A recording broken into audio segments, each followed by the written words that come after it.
দেখুন ভাজা পুরি ফ্রিজে রেখে দিয়েছি, এগুলো আবার গরম করে আমাদের খাওয়াবে। দেখুন ভিডিও। আপনি আপনার মালিক কোথায়? গোপালে, তাই আপনি এগুলো ফ্রিজে বাসি জিনিস রেখেছেন কেন? মানুষকে খাওয়ানোর জন্য? হ্যাঁ, আপনার হোটেল বন্ধ করে রাখবেন না, ভিতরে বাসি খাবার সংরক্ষণ করেছেন, এর উদ্দেশ্য কি? কি করবেন এটা দিয়ে? কি করবেন?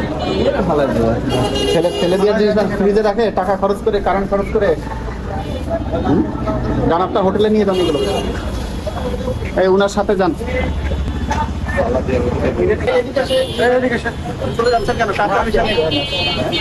আপনি তো সব এরকম বাসি জিনিস বিক্রি করেন, ধরা পড়লো এখন। আপনার লাইসেন্স টাইসেন্স কিচ্ছু নাই।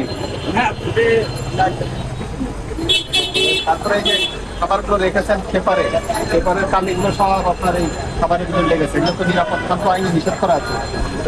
আমার তো মনে হয় এই সবই এগুলো গতকালকে পাশে দিন, আমি তো একটু ধরতে পারলাম বলে এই ফ্রিজে গতকাল রয়ে গেছে, আজকে গরম করে দিয়ে দিবেন না?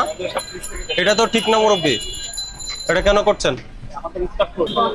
এটা স্যার বেচা কিনা আছে অনেক, তো ছোটখাটো একটা ইয়ে করে দাও।